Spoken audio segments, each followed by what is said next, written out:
So last week I covered the Tory budget, and one of the things that jumped out to me was the capital gains tax cut. Now, I was really busy last week. I was in Preston covering the biggest pro-Palestine rally in Preston's history. So I really wanted to do a kind of a big, in-depth analytical video on the budget. I just simply didn't have time, so it was a quick one. Regretfully, I failed to point out this point, which is that the capital gains tax cut benefits those with second homes and landlords. Now, everyone knows my view on landlords. People know the view of the channel on landlords. In fact, a few months ago, I debated the famous Samuel Leeds. He is a multimillionaire. He has hundreds of properties on his portfolio. He is a social media influencer, and he goes to places where they have really cheap housing, and then he buys it low and rents high. Lovely stuff. He was famous. He went viral not too long ago for chainsawing one of his property's front door down because apparently someone didn't pay. That was all apparently staged. So I debated him and I thought it was really good. So I suggest you check that out. But what makes this whole thing so much worse is that Labour have now backed this tax cut. They are going to keep it if they are to win the next election. Now, this is far more egregious than when Labour announced they were going to cut taxes across the board, including the rich.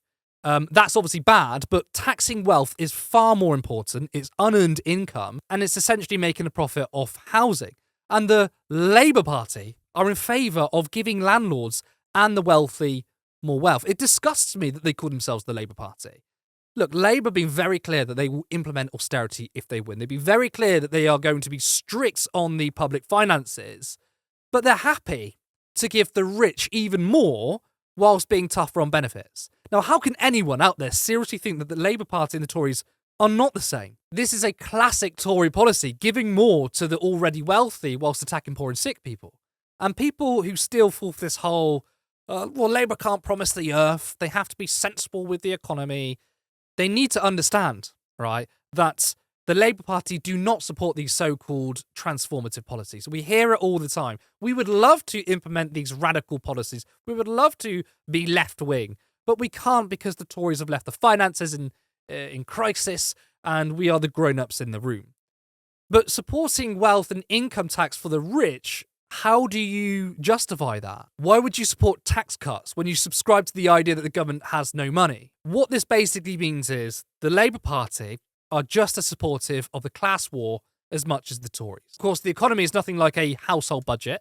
Labour have been pushing this myth that the government credit card is maxed out. Therefore, again, those policies that they want to do cannot be implemented because of the Tories and how they're going to leave the finances. But what puzzles me is their rhetoric on this. So let's just accept for a second that government spending is like a household budget.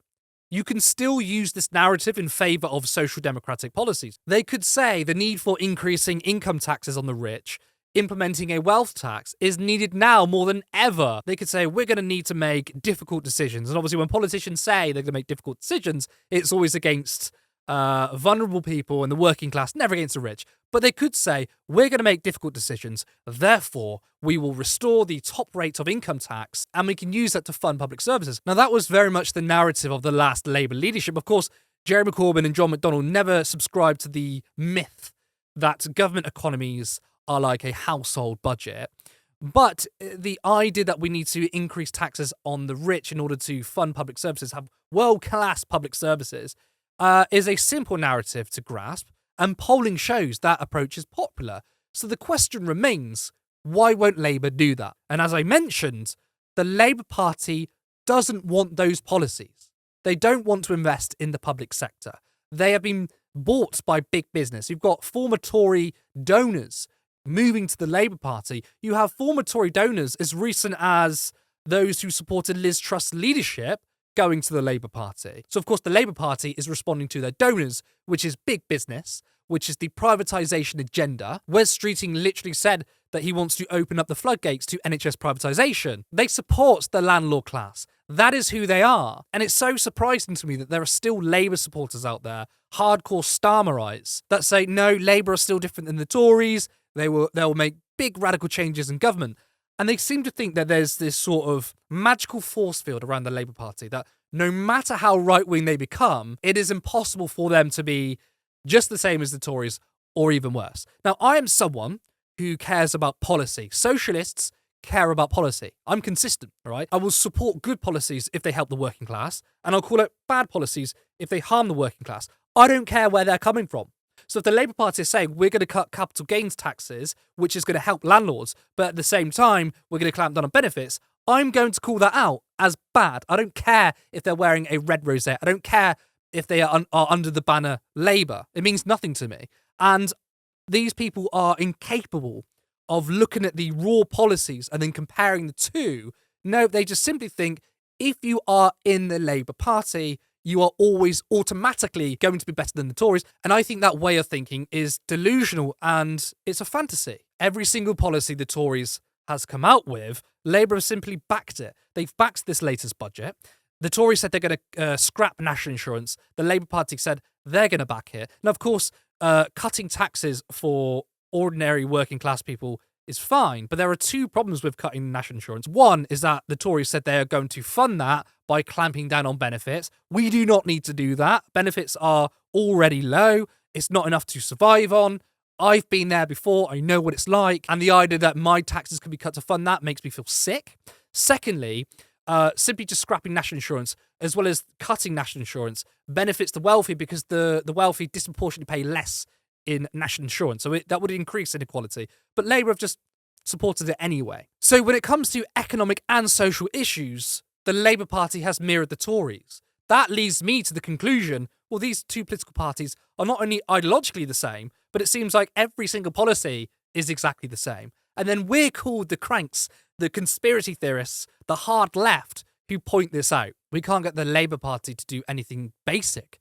They've now said that they won't bail out local councils that have gone bankrupt because of austerity. Birmingham, for example, is in a dire state and they're looking at increasing taxes by over 10%. I mean, that is going to hit people, especially poor people, astronomically in a terrible, terrible way. And at least the Labour Party could just safeguard these people, but they're not going to do that. They don't want to bail these people out, even though it was the Labour Party that bailed out the banks in 2008. And here's the thing. People might say, right, okay, well, policy-wise, they're quite similar, but the Labour Party will be more competent on it. And again, I think what people miss here is that competency and policy go hand in hand. There's a reason why right-wing governments are always incompetent, because they're pushing policies that are not based in reality. Austerity is not a policy that is based in reality. It never works. It never has done. So if the Labour Party try and implement the same policies, they're going to fall into the same traps. You cannot fund public services whilst being strict on the finances whilst cutting taxes. It doesn't matter if Rachel Reeves, who used to work for the Bank of England, does it, or whether it's George Osborne, who has a degree in history. It doesn't matter who implements it. The policy is so bad, you're going to get the same results. Now, I mentioned that Rachel Reeves worked for the Bank of England, which tells me a lot of things. It tells me that she knows that the economy is not like a household budget. So she's lying. You've got kind of the leadership of the Labour Party. Half of it understands that there is no government credit card that can be maxed out, and they're lying about the economy. And you've got the other half, which is someone like Keir Starmer, who have no clue about the economy and probably believe that there is a finite pot of financial resources. But if you're someone out there who thinks the Labour Party are going to radically improve people's lives if they win the next election, I'm sorry to say, but you are in for a very rude awakening. If you enjoyed this video, make sure you like and drop a comment. It's good for the algorithm and I'm interested in what you have to say. If you're not already subscribed, please do, and hit the notification bell.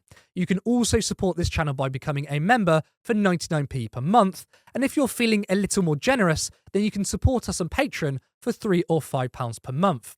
This channel for a while has been uploading every single day, and it's quite a lot of work that is still voluntary and scheduled around my paid work. But I have so much ambition, expect in the future to see more variety in content, such as interviews and Vox Pops. But I want this to be a fully fledged media organisation where not only is this my full-time job, but to have multiple people working for Turn Left.